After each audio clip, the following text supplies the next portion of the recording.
Assalamualaikum warahmatullahi wabarakatuh. Salam sejahtera untuk kita semua.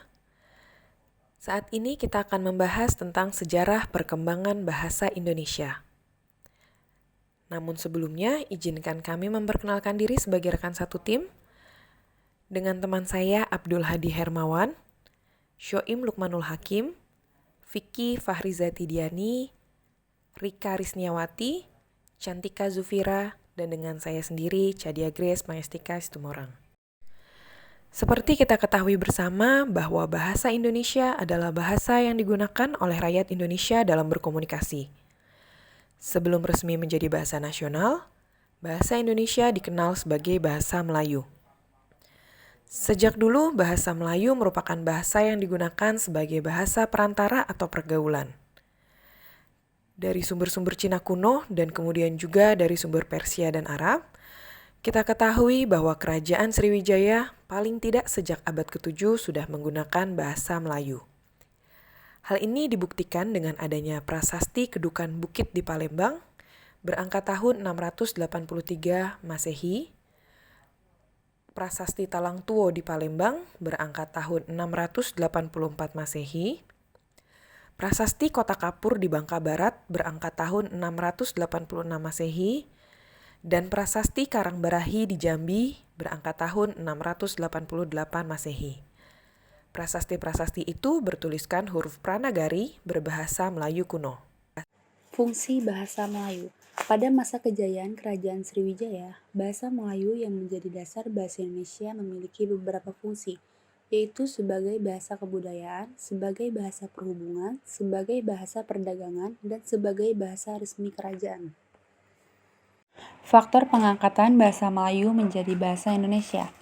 Perkembangan bahasa Melayu semakin pesat, hingga bahasa ini dijadikan sebagai bahasa Indonesia. Faktor yang menyebabkan bahasa Melayu menjadi bahasa Indonesia yaitu: yang pertama, bahasa Melayu telah digunakan sebagai lingua franca atau bahasa perhubungan selama berabad-abad sebelumnya di seluruh kawasan tanah air kita Nusantara. Yang kedua, bahasa Melayu memiliki daerah persebaran yang paling luas dan melampaui batas-batas wilayah bahasa lain. Yang ketiga, bahasa Melayu masih berkerabat dengan bahasa-bahasa Nusantara lainnya sehingga tidak dianggap sebagai bahasa asing. Yang keempat, bahasa Melayu bersifat sederhana, tidak mengenal tingkat-tingkat bahasa sehingga mudah dipelajari. Yang kelima, bahasa Melayu mampu mengatasi perbedaan-perbedaan bahasa antar penutur yang berasal dari berbagai daerah. Ketika bangsa Eropa pertama kali datang ke Indonesia, bahasa Melayu sudah mempunyai kedudukan yang luar biasa di tengah-tengah bahasa-bahasa daerah di Nusantara ini. Pada tanggal 28 Oktober 1928, bahasa Indonesia resmi menjadi bahasa persatuan atau bahasa nasional.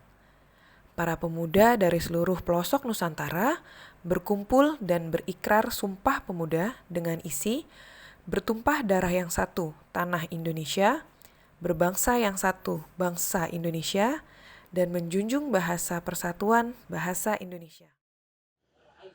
Peristiwa-peristiwa penting bahasa Indonesia. Pada tahun 1901 diadakan pembakuan ejaan bahasa Melayu yang pertama kali oleh Profesor Charles van Ophuijsen. Dibantu oleh Nawawi Sultan Makmur dan Muhammad Thaib Sultan Ibrahim dan dikenal dengan ejaan van Ophuijsen. Pada tahun 1908, pemerintah kolonial mendirikan buku penerbit bernama Commission for the Whole Sector, Taman Bacaan Rakyat, yang kemudian pada tahun 1917 diubah menjadi Perpustakaan Pusat. Badan penerbit menerbitkan novel seperti Siti Nurbaya dan salah satu perawatan, buku panduan penamaan, pemeliharaan buku kesehatan, yang tidak sedikit untuk membantu penyebaran Melayu di masyarakat luas. 28 Oktober 1928 secara resmi, Muhammad Yamin mengusulkan agar bahasa Melayu menjadi bahasa nasional Indonesia. 1933 mendirikan generasi penulis muda yang menamakan diri Pujangga Baru yang dipimpin oleh Sultan Ali Sha'ban. 18 Agustus 1945 menandatangani Undang-Undang Dasar 1945 yang merupakan salah satu artikel pasal 36 menetapkan bahasa Indonesia sebagai bahasa negara. Tanggal 19 Maret 1947 diresmikan penggunaan ejaan Republik atau ejaan Suwandi bukannya ejaan Van Ophuijsen sebelumnya berlaku. Tanggal 16 Agustus 1972, Soeharto, Presiden Republik Indonesia, meresmikan Indonesia peningkatan ejaan EYD melalui pidato kenegaraan sebelum sesi parlemen didorong juga dengan keputusan Presiden nomor 57 tahun 1972. Tanggal 28 Oktober 1988 pada Kongres Bahasa Indonesia 5, Pusat Bahasa membentuk tim dan penerbitkan kamus bernama Kamus Besar Bahasa Indonesia (KBBI). Penyempurnaan ejaan bahasa Indonesia. Bahasa Indonesia mengalami penyempurnaan dalam ejaannya. Berikut ini tahapan perkembangan ejaan bahasa Indonesia. Yang pertama, ejaan Van Ophuijsen 1901. Pada masa Belanda menjajah Indonesia, untuk memudahkan orang-orang Belanda dalam berkomunikasi dibuat pembakuan ejaan oleh Belanda yaitu Profesor Charles Van Ophuijsen. Ejaan Van Ophuijsen ditandai dengan penggunaan bunyi U ditulis OE dan bunyi Y ditulis J. Yang kedua, ejaan Republik atau ejaan Suwandi 19 Maret 1947. Pada 1947 dilakukan penyempurnaan ejaan bahasa Indonesia yang berlaku saat itu dibuat menjadi lebih sederhana. Ejaan ini diresmikan oleh Suwandi yang merupakan seorang Menteri Pendidikan Republik Indonesia. Perubahan yang terdapat pada ejaan Republik terhadap pada huruf OE menjadi U, ain menjadi K, kemudian kata ulang boleh disingkat dengan angka 2. Yang ketiga, ejaan bahasa Indonesia yang disempurnakan oleh EYD 1972. Pada tahun 1972, Presiden Republik Indonesia meresmikan EYD atau ejaan yang disempurnakan. Yang diatur dalam EYD ini antara lain penulisan huruf kapital dan huruf miring, kata, tanda baca, singkatan, dan akronim. Kemudian penulis angka dan lambang bilangan, serta penulisan unsur serapan. Yang keempat, ejaan bahasa Indonesia 2015 sampai sekarang, pemerintah terus mengupayakan pembenahan terhadap ejaan bahasa Indonesia melalui Badan Pengembangan dan Pembinaan Bahasa Indonesia. Ejaan bahasa Indonesia ini diresmikan pada 2015 di masa pemerintah Joko Widodo dan Anies Baswedan sebagai Menteri Pendidikan dan Kebudayaan Republik Indonesia. Beberapa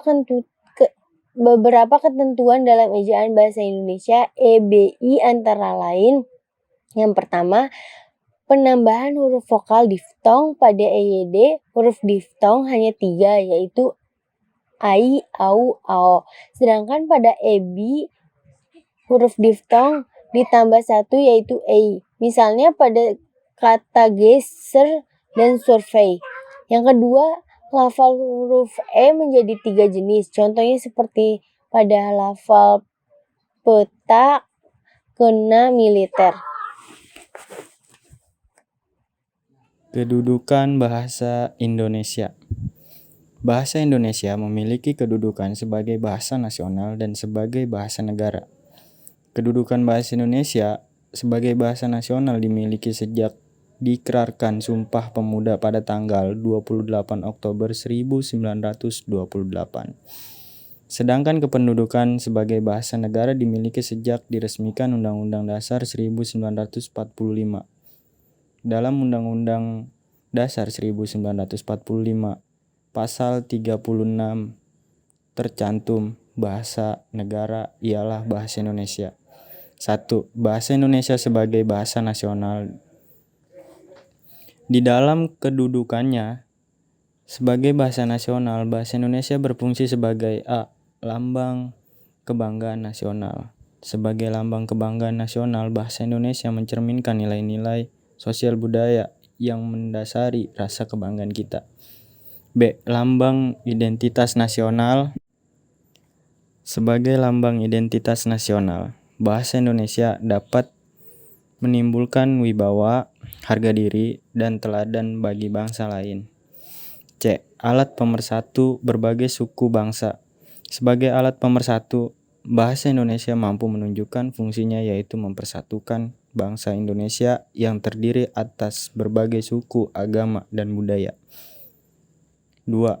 Bahasa Indonesia sebagai bahasa negara.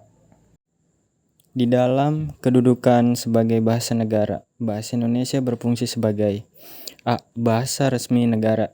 B. Bahasa pengantar di dalam dunia pendidikan. C. Alat perhubungan dalam tingkat nasional. D. Alat pengembangan kebudayaan, ilmu pengetahuan, dan teknologi.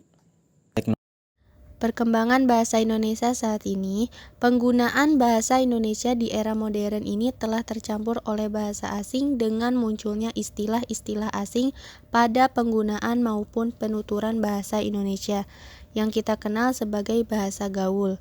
Contohnya, saya atau aku menjadi gue, ayah atau bapak menjadi bokap, ibu atau mama menjadi nyokap, dan kamu menjadi lo.